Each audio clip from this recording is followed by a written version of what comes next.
భూపాలపల్లి జిల్లా గణపురం మండలం నగరంపల్లి గ్రామంలో సింగరేణి కౌలరీస్ కంపెనీ లిమిటెడ్ భూపాలపల్లి వారి ఆధ్వర్యంలో మెగా మెడికల్ క్యాంప్ను ఏర్పాటు చేశారు। ఈ కార్యక్రమానికి ముఖ్య అతిథిగా ఎమ్మెల్యే గండ్ర సత్యనారాయణరావు పాల్గొన్నారు। ఈ సందర్భంగా మెడికల్ క్యాంప్ను ప్రారంభించిన మాట్లాడారు।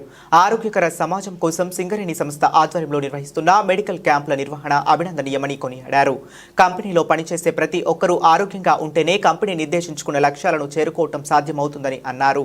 ఈ రోజుల్లో పని ఒత్తిడి, కుటుంబపరమైన బాధ్యతల్లో పడి చాలా మంది అనారోగ్యాల పాలవుతున్నారని, వారి సౌకర్యార్థం ఈ మెగా వైద్య ఏర్పాటు చేయడం అభినందనీయం అన్నారు। జీఎం గారే తీసుకోవాల్సిందిగా నేను విజ్ఞప్తి చేస్తున్నా।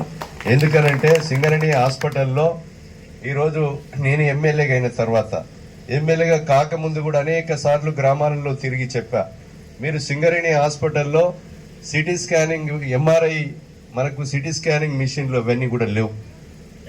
అదేవిధంగా సిటీ స్కానింగ్ మిషన్ 1,10,00,000 రూపాయలతో మనం ఏదన్నా డాక్టర్లు భూపాలపల్లి పోయినా, వరంగల్ పోయినా వాళ్ళు సిటీ స్కానింగ్ రాస్తాడు, ఒకడు 2,000 తీసుకుంటాడు, ఒకడు 1,500 తీసుకుంటాడు, 2,500 తీసుకుంటాడు, ఒకడు 3,000 తీసుకుంటాడు।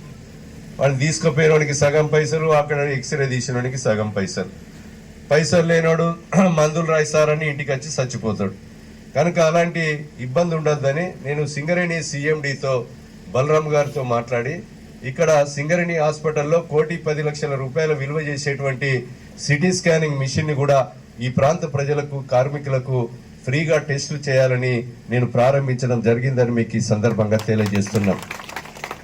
నేను ఇప్పుడే చెప్తున్నా మన జీఎం గారికి, మొన్న సాయంత్రం రాత్రి 8:30కు అదేవిధంగా వెంకటేశ్వర రెడ్డి డైరెక్టర్ గారితో, అదేవిధంగా సిఎండి బలరాం గారితో చెప్పా, ఏదైతే ఇక్కడ గుండె డాక్టర్లు ఇప్పుడు కలెక్టర్కు గుండెను వచ్చినా, లేకపోతే ఎమ్మెల్యేకు వచ్చినా, జీఎంకు వచ్చినా, ఇంకేదన్నా కార్మికులకు వచ్చినా, ఈ ప్రాంత ప్రజలకు వచ్చినా, వాడు వరంగల్ పోయేసరికి సరే సూది ఉండవచ్చు, ఆ సూది రివర్స్ అయినా లేకపోతే అర్జెంటుగా స్టంట్ వేయాలనుకున్నా, మనం రోగ నిర్ధారణ చేసే కార్డియా డిపార్ట్మెంట్ కావాలి, గుండె డాక్టర్లు ఉండాలి।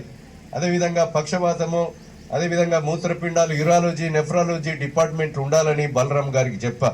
ఇప్పుడు సిఎస్ఆర్ నిధులు ఎన్నో ఉన్నాయి, రోడ్లకు, రప్పలకు, గుట్టలకు, బండలకు, వాళ్లకు వీళ్లకు ఇచ్చుడు కాదు,